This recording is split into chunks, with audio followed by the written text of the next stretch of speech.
All right, welcome to another video from the Outdoor Analyst. I am going to say I've got a really fun one for you, and I might make some enemies today. As you might have read from the the title of this video, I'm about to diss on probably one of the most popular. I'm not going to diss. I'm just going to say my reasons for why I no longer am going to be using Gransfors Bruk axes. And let me tell you, I have had great experiences with them. I have really enjoyed my outdoor axe, my small forest axe. I've had both of those for 10 years. I actually just sold my outdoor axe not long ago, and I'm probably going to be putting this pupper up for sale as well. Not really sure when, but I think that's going to happen. Oh, lights are flickering out like crazy on me. Let's hope we keep power. Uh, but I'm going to go over my reasons why. And it's not that something bad happened with the brand. It's not anything to do with that, honestly. It's just times have changed and technology has changed, and it has given us a whole different world of axes. Now, Gransfors Bruk's incredible designs, incredible angles on their axes, and honestly, I have really enjoyed what they've brought to the market. I think they kind of redefined how to hang axes for the long term. And oh man, I hope I don't give anybody some freakouts. Sorry about the lights going crazy. But this is and was and has been probably the most touted axe in, I don't know, YouTube history when it comes to essentially bushcrafting and all the top bushcrafters using axes. They always say the most important thing you can have is a 19-inch Gransfors Bruk small forest axe. And whether that's Ray Mears or whoever else, that's essentially what it comes down to. Everybody says this is the perfect axe for bushcraft. Well, I've used this thing for over a decade. I've taken tons of trees, little trees. I've taken tree roots. It's also why I have reprofiled this multiple times, and it is still razor sharp. It's still got a wicked awesome edge to it. This one was actually hung fairly darn well by MF. Very well designed. It has taken a beating, and it has held the test of time. It has a very nice, choppy, thin, cheeky design, and it has a big Swedish. I love how large this is in this section because it contacts the wood, and I just haven't had these move. Design-wise, I think it is fairly phenomenal. It's a little squared off at the bottom, but I got great grainage on here. There's not a whole lot to complain about when it comes to the small forest axe. It's a wonderful axe. Now, why am I not going to be using it anymore? Well, this is a 19-inch, pound-and-a-half axe. And when it comes down to what that's capable of dealing with in the woods, and I live in the Midwest, hardwoods is everything, I have had this, I think, chip roll enough that I'm kind of over the quality of steel that you get from this axe. And I also think that the bushcraft world and all the survivalists out there have overplayed the size of this axe. I think a 19-inch axe is nearly, gosh darn, one of the most worthless lengths of axe out there. And I'm going to get a lot of flack for that. And that's okay. Everybody has their own preferences, and that's just a personal preference. The 19-inch axe is such a compromise because it doesn't fit in any pack. It's always on the outside, and it is just basically too small to be a very successful two-handed axe. And it's dangerous because of how short it is. When you use it as a two-handed axe, your body is always going to be in the line of fire because of how short it is. So, with experience, I've had enough issues with it. Not issues, it's a great performing axe, but it's a huge compromise. It's always been a compromise. You're taking something that's almost too big to be useful, and yet it's too small to actually get work done. That's really where this falls for me. So what has completely, essentially changed my mind? Well, when I picked up a Liam Hoffman mini camp axe. And I'm not even going to say this is the price difference that's making this what it is, because you have a lot of other brands out there that are bringing, what I'm going to say, better steel quality to this world. And the performance of this is almost equal. This is a 1.25 pound, 16-inch, technically it's supposed to be 15, but this is a 16-inch axe. The way this one actually wound out, it's a little bit smaller. It also performs basically the same, and it has a nice hardened pole, which I really, really do like. But I'm really going at the style of this. This isn't that much smaller in weight, isn't that much smaller in blade length on here. We are very, very similar heads. It's a little bit smaller, just a little bit. Weight-wise, we are talking 1/4 pound difference. Performance-wise, these are pretty darn close, because for the most part, you have to be on your knees working with this. This is basically a slightly larger hatchet, and I freaking love this thing. I have split ridiculous logs with this. It's phenomenal. Still get 2 hands on it. Does it still have that issue of being short and dangerous? It does, but so does this. So taking with that, I get a much more packable axe. Nearly, honestly, I'm going to say, the way this is designed wedge-wise, I basically get what I believe is better performance off the smaller Liam Hoffman. And I'm saying that because, one, this is wedged a little bit more, so it does split better. This thing freaking splits much better than the small forest axe. Well, someone's going to say, well, of course it does. This is meant for cutting. This is meant for diving in deep into wood. And the answer is yes. But because it's a full convex on here, and this one's actually a Scandi, this bites in basically just as deep. The way this works for me is this bites in, if anything, it bites in better to start with. I can chip out almost the exact same amount because of this design. I'm just going to say it's pretty magical, even though it's, nothing special. It's just Scandi ground up here. And how does that make this just as efficient and effective as this? Because this steel is better, so it can get a thinner grind than the convex can. Yeah, there's more meat behind a convex edge. This is Scandi ground, and because this is 4142 steel, it holds that thinner edge and is tougher than this. This is 1050 basically. Yeah, it says, everybody will look it up and say it's recycled steel. Yeah, they get it from a huge plant. It's the same steel every single time. It's basically, when everybody tests it, they say this is essentially 1050. That is an old, soft steel. This is super easy to reprofile, to sharpen. I love that about it. This isn't actually very much more difficult to reprofile and resharpen, honestly. But it acts, haha, no pun intended, it acts much better in performance-wise. It holds up. It holds its edge better. It doesn't roll. Doesn't chip nearly as much. I've got like 4 axes now in 40, 41, 42. I freaking love this steel. I think it dominates this 1050.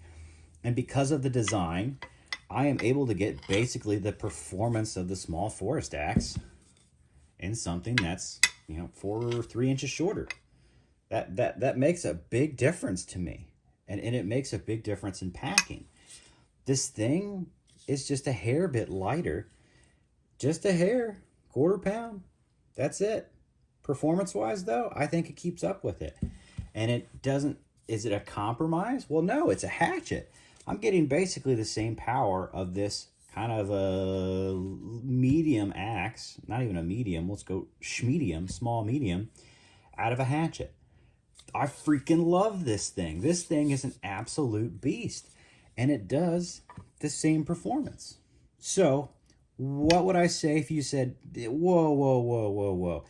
I actually want to be more of a felling axe. Great. Don't get the small forest axe, because it's going to be a pain in the butt to pack this.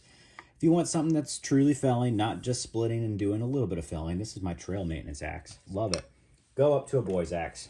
And you know what? Not only go up to a boy's axe, go up to a boy's axe with better steel.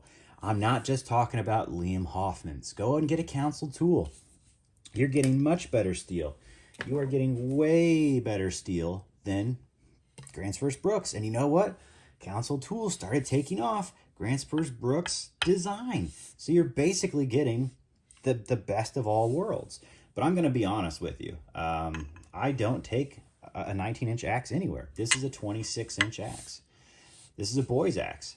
I think the next step up from a hatchet should be a boy's axe. It should not be this bushcraft world of 19 inches. This can actually do work. I'm in the Midwest. I have no problem felling trees with this.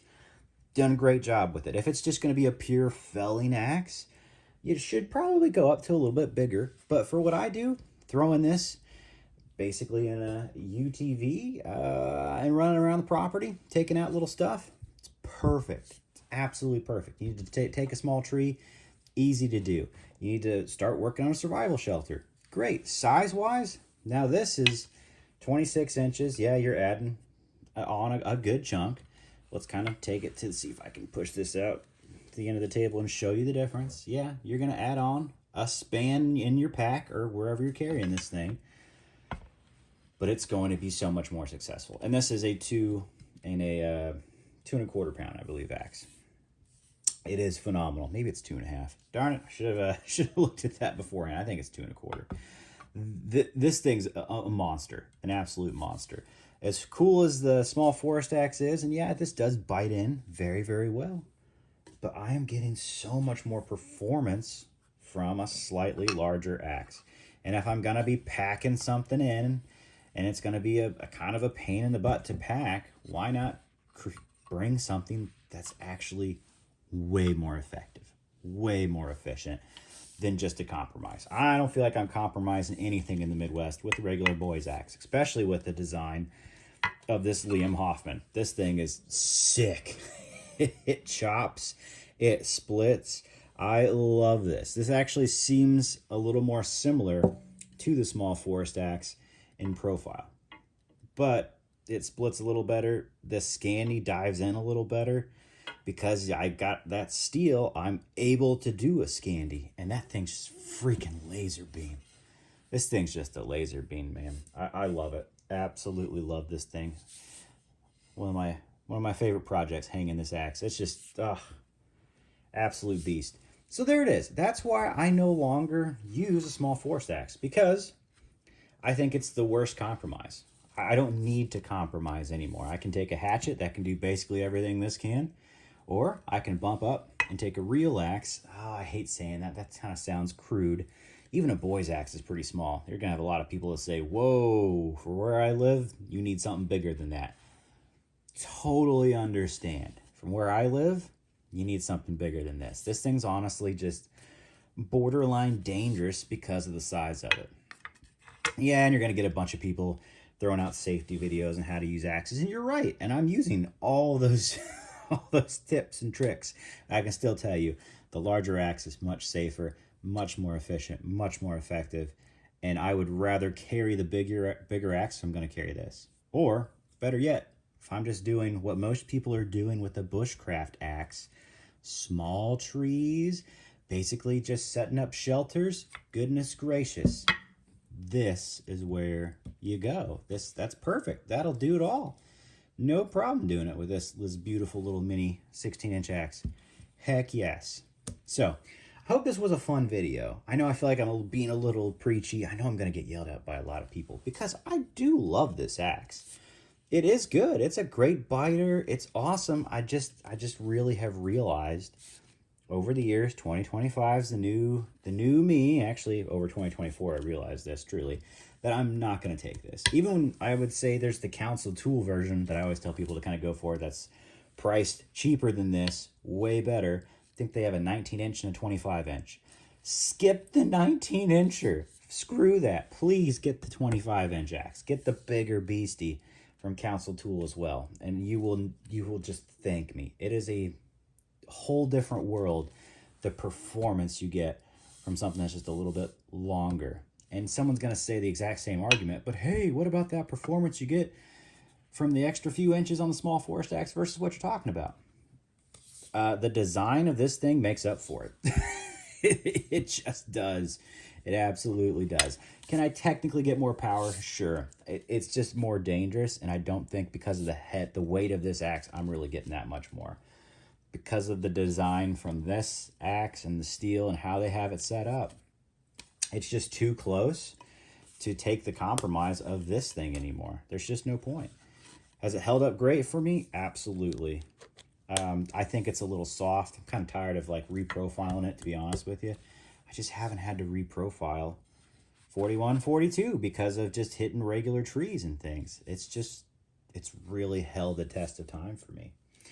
So there it is. That's where I'm at. Small, Gransfors Bruks, and I'm even going to say all the way up in the line because of the steel. That companies now are just making better tools. They've got the designs that are just as good. I think Liam Hoffman's better in every way. I think Council Tool is just as good on the design, but their steel's better now. So take that with a grain of salt, and I think they're less expensive. You can get incredible steels now that crush Gransfors Bruks, and the designs are now, they've caught up with them. They just have. Plus, I think you can get stuff with a little better sheaths than Gransfors. Granted, these have held up just fine for me. They're a little thin, a little flimsy, but man, these are just awesome. So there it is. That's my rant. I hope I don't lose a lot of subscribers off of that. You're going to see videos on there where I love the Gransfors Bruk axe because it is successful. It's a great axe. These are just better. Technology has made this better. Steels are now better. Designs are just as good. So you have a better steel, just as good, or if not better design, honestly. These are better design. I think Council Tools are almost just like straight copies of these for the most part. Just better. So there it is. Probably pissed off a lot of people, angered a lot of Swedish people. Hopefully I didn't anger too many people. But that's where I'm at. 2025, there's a better way to do things. There's nothing wrong with this. But to be completely honest with you, this is a freaking old, soft steel. And there's just no need for it in this day and age. There's just no need for it at all anymore. Not when you can really step up to, the 1060, 5160, or 4142. Get a good heat treat on any of those, and they will dominate this.